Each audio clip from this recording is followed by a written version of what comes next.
모든 인간은 자기 생존을 우선으로 삼습니다. 자기를 끔찍하게 사랑하는 인간의 이야기는 아담과 하와로부터 그 기원을 찾을 수가 있는데요. 뱀의 꼬임에 넘어간 하와가 먼저 선악과를 먹은 다음 함께 있는 아담에게 건하고 또 먹는 장면이 나오죠. 하나님이 나타나시자 아담은 상남자답게 대처하는 것이 아니라 하남자처럼 이렇게 말을 합니다. 나와 함께한 여자 하와가 나무 열매를 주니까 나도 그냥 먹었을 뿐입니다 라는 거죠. 참 무책임한 모습을 보여줍니다. 한편으로 여기서 아담의 이 하남자스러운 면과 인간이 가진 어떤 자기애에 대한 이야기를 할 수도 있을 것입니다. 자기 생존을 위해선 하나님께서 허락하신 아내도 버릴 수 있다라는 거죠. 아브라함도 그랬습니다. 심한 기근이 들어 애굽에 갔을 때 아브라함은 아내인 사라를 남매로서 위장을 합니다. 왜요? 사라가 아름다운 여자이기 때문에 아브라함을 죽이고 빼앗을 것이다 라고 여겼기 때문이죠. 순전히 누구를 위해서 그런 행동을 한 것일까요? 바로 아브라함 자신을 위해서죠. 이때 우리는 이 내용을 마치 소파에 누워서 TV에서 막장 드라마를 시청하는 것처럼 여기고 있을지도 모르겠어요. 그걸 보면서 함께 욕하는 재미 한 번쯤은 해보셨을 것 같습니다. 그러나 우린 성경에서 우리 자기 자신의 죄를 발견할 수 있어야만 합니다. 이 모든 것이 인간의 자기 욕심, 곧 하나님처럼 되고자 하는 욕망인 죄로부터 근거하기 때문입니다. 아담, 아브라함, 그리고 성경의 많은 인물들이 보여주는 흑 역사는 결국 인류의 역사인 죄의 역사를 계속해서 보여주고 있기 때문이죠. 자기 생존은 공동체의 어떤 이해관계와도 얽혀 있습니다. 어떤 공동체를 가든지 사람이 모인 곳은 파벌이 존재하고 그 안에서 특정한 자리를 차지하거나 대장이 되고 싶어 합니다. 고린도전서를 보면 초대교회에서도 이런 분열, 파벌이 있었다는 것을 우리가 확인할 수 있죠. 자기 자신이 얼마나 죄인인지를 자각하지 못한다면 하나님의 뜻을 알 수도 없을 뿐더러 구원은 단지 나를 위한 천국으로 디자인할 경우가 가능성이 굉장히 높죠. 오늘 자기를 부인하라는 말씀은 나를 따르라 라고 말씀하신 예수님 그리고 그 조건에 해당하기 때문에 중요한데요. 자기 부정의 가정은 솔직히 단순히 또한 기쁘지만은 않습니다.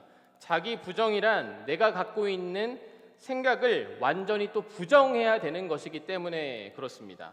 내 안에 죄를 완전히 끄집어내서 주님께 고백하는 것이며 그 안에 예수 그리스도의 고통스러운 십자가의 희생과 결합하는 것이기 때문에 그렇습니다.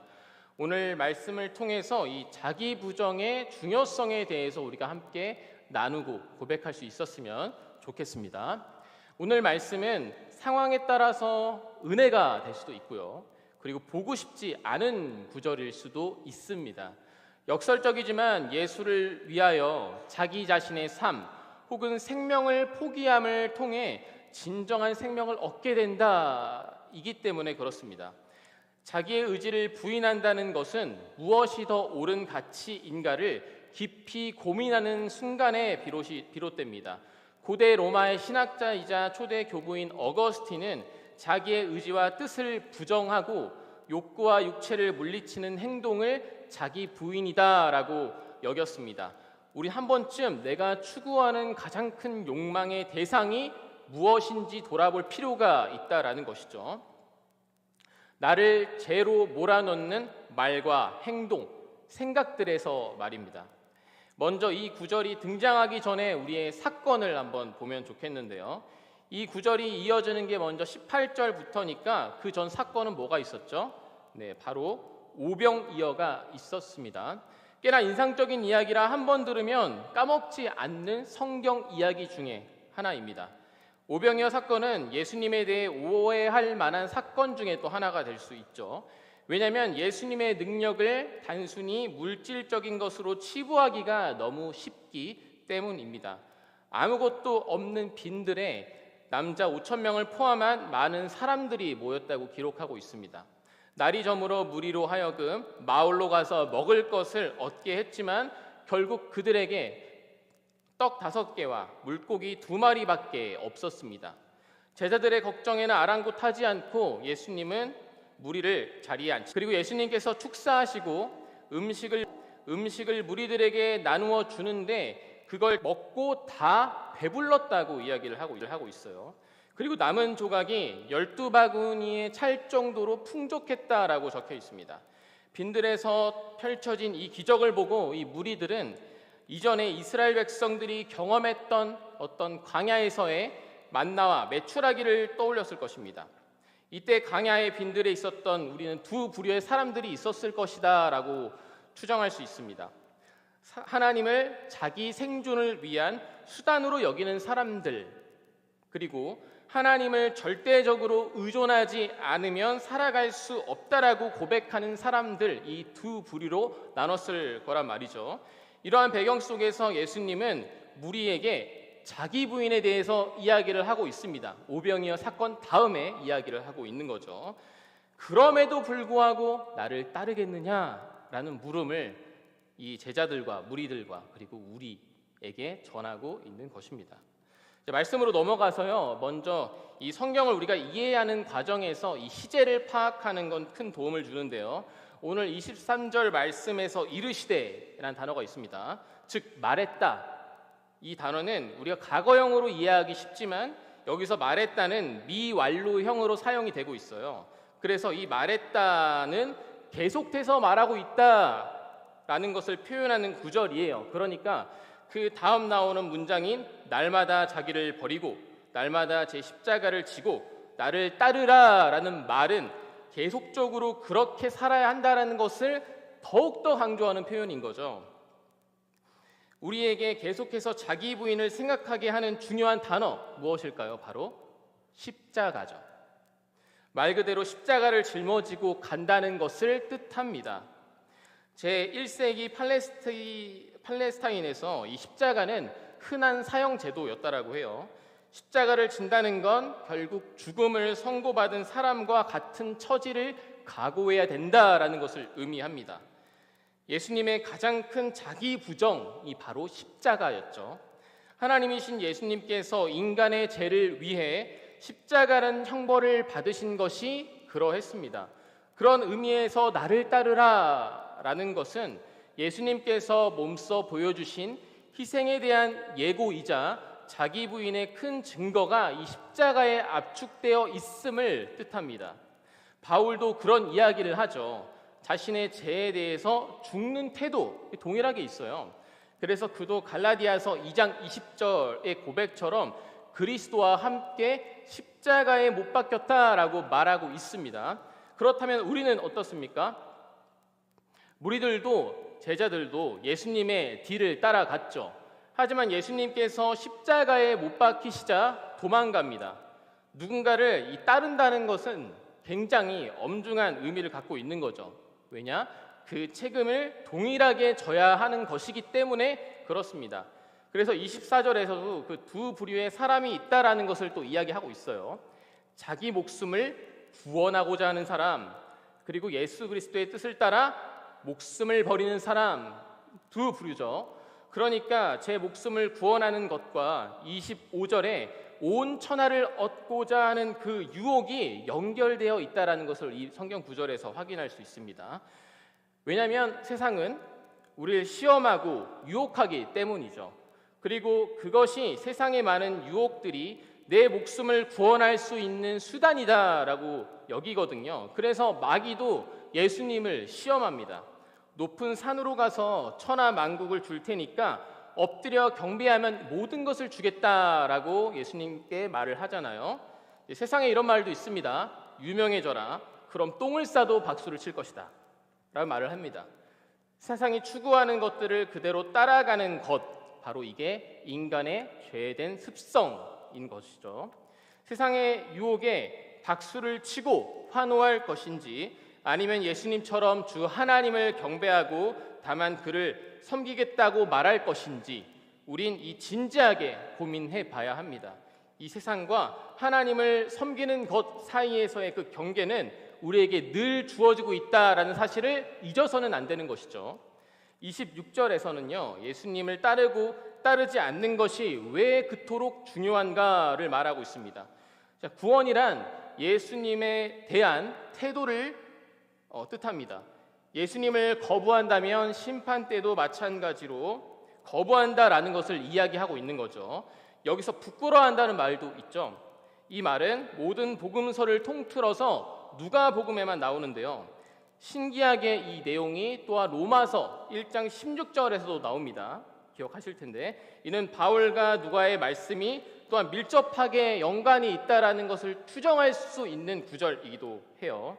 이는 당시의 박해의 상황이 함축되어 있는 것이기도 합니다. 이는 누가복음을 읽는 당시 박해받는 그리스도인에게 예수님에 향한 어떤 믿음과 태도를 또 견고하게 했을 수 있겠죠. 그럼 현재로 넘어와서 예수님을 믿는 자들은 현재 어떤 박해를 받고 있을까요? 우리는 어떤 박해를 받고 있나요? 이제 개신교에 대한 호감도가 계속해서 떨어지고 있는 상황입니다. 그 이유는 뭘까요? 예수님을 믿어서 그럴까요? 결코 예수님을 믿어서 그런 것이 아니고, 우리가 예수님을 섬기는 것이 아니라 이 세상을 섬기고 있는 모습 때문이죠. 옛날에는 예수님을 믿는 것으로만 박해를 받았습니다.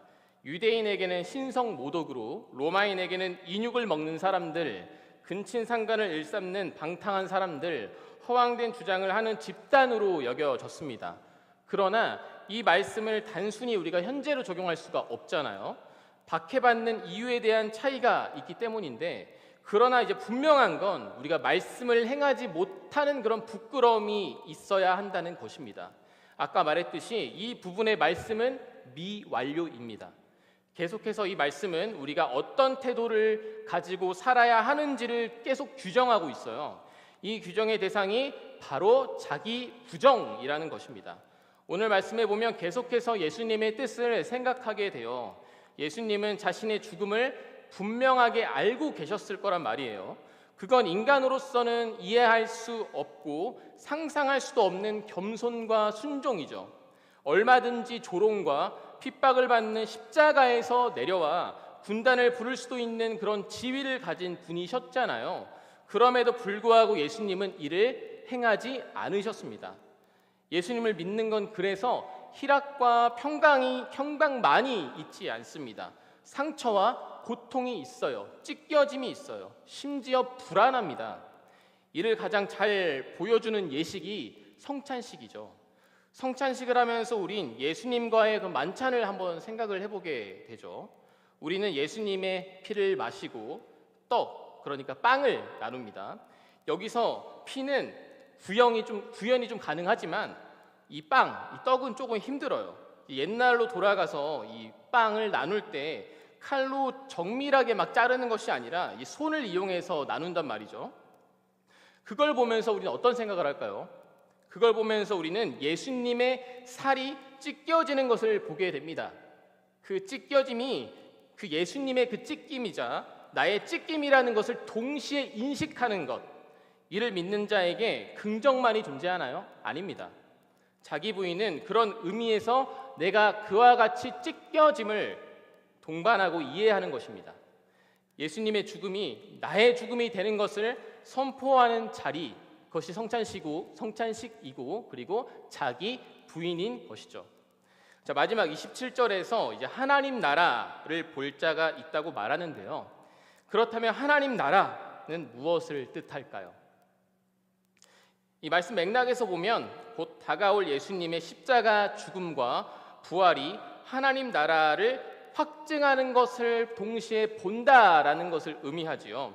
그걸 보는 사람도 있고 그거를 보지 못할 사람도 있다라는 거예요. 예수님은 물어보십니다. 하나님 나라는 어떤 사람이 가는 건 줄 아니? 자기를 부인하고 십자가를 지는 사람이야 라고 날마다 우리에게 물어보시는 거예요. 내가 참으로 너희에게 이르노니 라고 분명하게 말씀을 하고 계십니다. 병 고침, 오병이어의 기적을 보고 어떤 무리들은 이렇게 이야기했을 것입니다. 이 사람은 우리에게 정치적, 군사적으로 해방시켜줄, 로마의 압제에서 해방시켜줄 놀라운 능력이 있을 것이 분명해 라고 확신했던 무리들이 있었을 거예요. 나를 따르라 라고 했을 때 분명 그거를 기대했을 것입니다. 제 생각에는 이제 그런 사람들이 더 많았을 것 같아요.